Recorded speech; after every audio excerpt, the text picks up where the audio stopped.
Okay, I'm going to go through your Unit 6 review, which is right triangles and trig. Looking at number 1, it says find the missing side of the triangle below and round to the 10th place.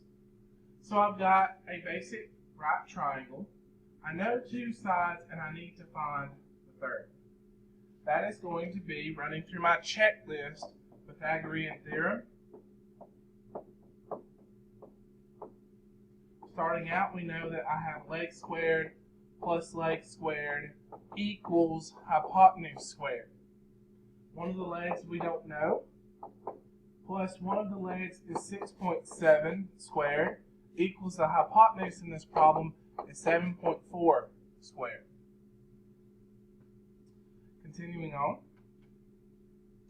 I'm going to have x squared plus, I'll show you how to punch this in your calculator also, 6.7 squared, 44.89,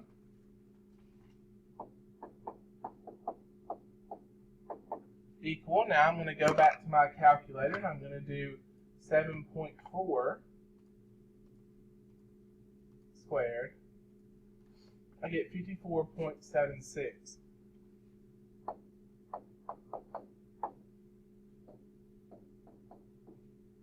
Subtract 44.89 from both sides. I wind up with x squared being equal to 9.87. Take square root both sides. And in this problem, they wanted me to round to the 10th place, so x is going to be about 3.1 meters. Next problem. Number 2. Which one of these 3 measures could be measures of right of a right triangle?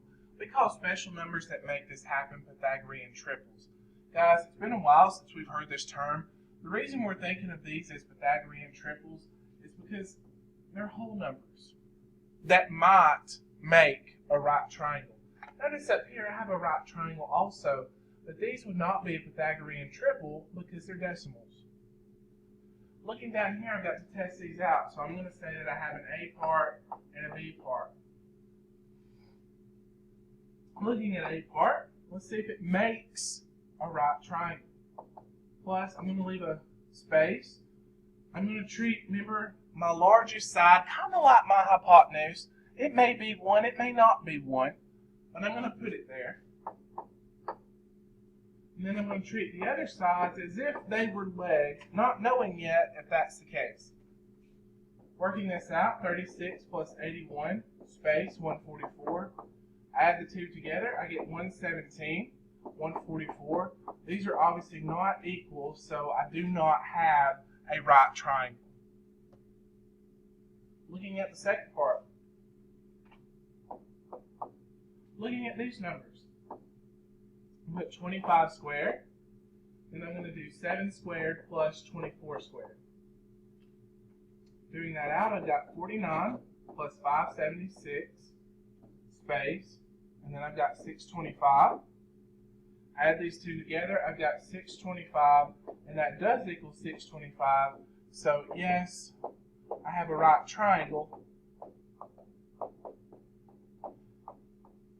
And since these 3 numbers made 1 and they're whole numbers, that's a Pythagorean triple. Next question. Number 3. A 13 feet ladder is placed 5 feet away from a wall. The distance from the ground to the straight up to the top of the wall is 13 feet. Will the ladder hit the top of the wall? Obviously, it just looks from the picture that I've given you probably not going to be the case, but I want to check it. So I've got this. I want to know, I've got a 13 feet ladder, 5 feet from a wall. I want to know how high up this wall is it reaching. Let's imagine that our wall is completely straight. So I've got a right angle.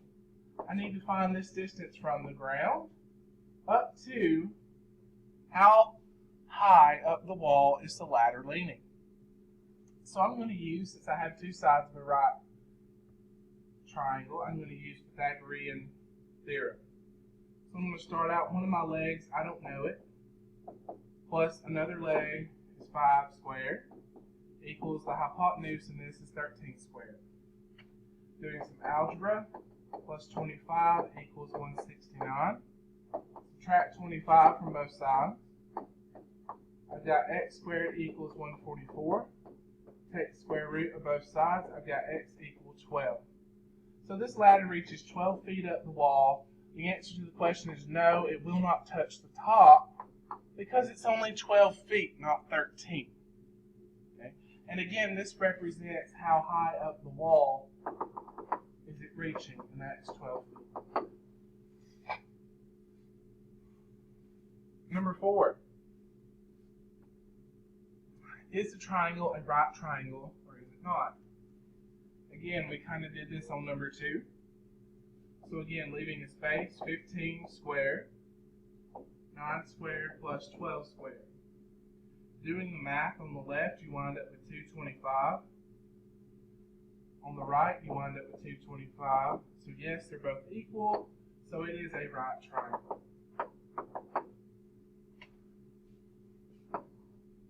Looking at this next one. Again, I'm not real sure how big 3 square root 19 is. So I punch it in my calculator and I get 13 point numbers, keep going and going. So I'm pretty sure that 14 is going to be my biggest side. So I'm going to leave a space. So 14 I'm going to put where we think the hypotenuse might be. Then I'm going to do 3 square root 19 all in parentheses and I'm going to square it. Plus 5 squared. Now what's happening here is this. Since this is multiplication here, I can square every term individually. In other words, I can say 3 squared times square root 19 squared. That leaves me with 9 times, these undo each other, 19. So I've got 9 times 19 plus, that's 25, space 14 squared is 196. Doing all this out on the left, I wind up with 196 equaling 196. So this also is a right triangle. Next problem. Number 6. Now this time I ask, what kind is it? If it's not a right triangle, is it obtuse or acute? So again, doing the same kind of situation, same kind of setup, space.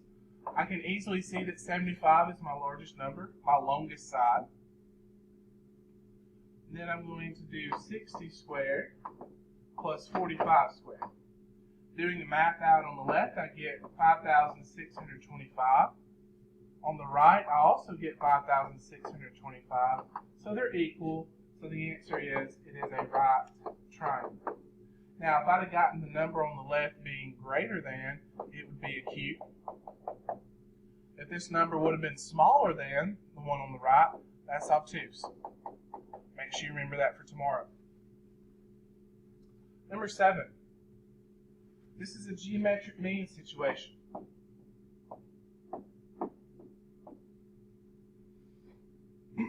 Looking at this problem, if I'm going to find one of these 3 pieces, I've got to use the altitude proportion. So for that, the altitude in this problem right now is x.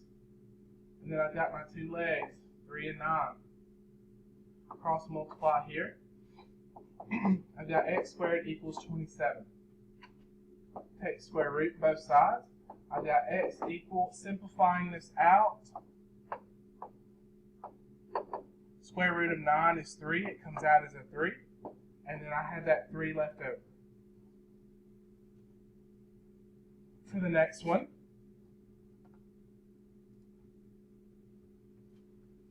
for x, it's one of these 3 smaller pieces here. I think the altitude proportion is the one I need to use. So again, the altitude in this problem is given to me. It's 12. One of the legs is x, one is 16. Cross multiply. I wind up with 144 equals 16x. Divide both sides by 16. And I get x equal 9. Looking at y. Y, I think I need to use my big leg proportion.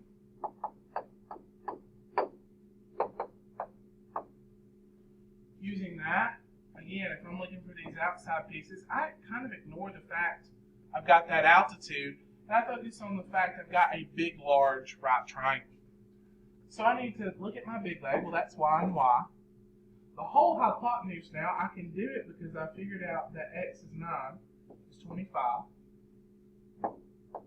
And then the side where y is hitting on my hypotenuse, it's hitting on the 9 side.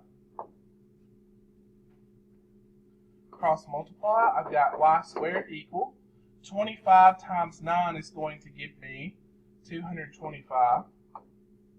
Square root both sides, I wind up with y is equal to 15. I'll leave z for you to do.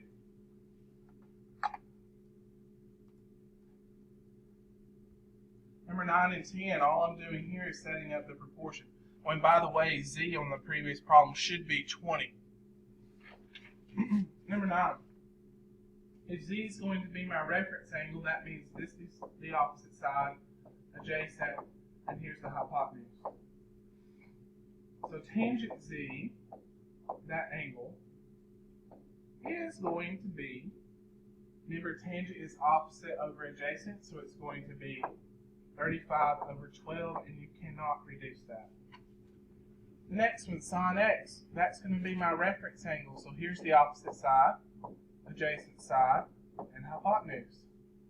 Sine is opposite over hypotenuse, so you wind up getting sine of x is equal to 24 over 40, which when you reduce that, you wind up with 3 over 5.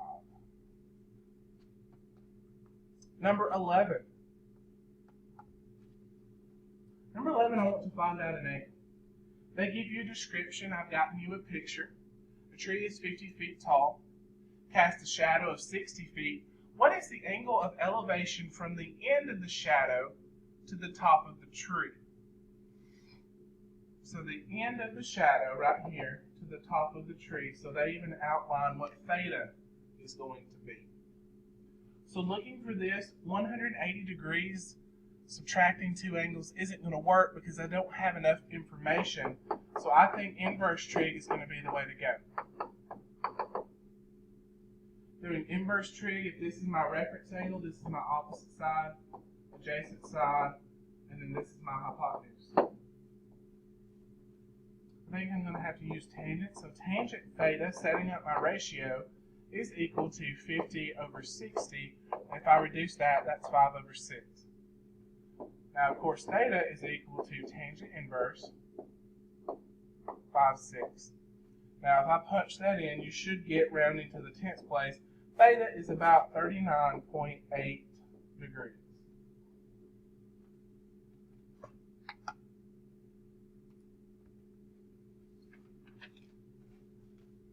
My video is almost over, so I'm going to cut it off right here. I will post the second link also.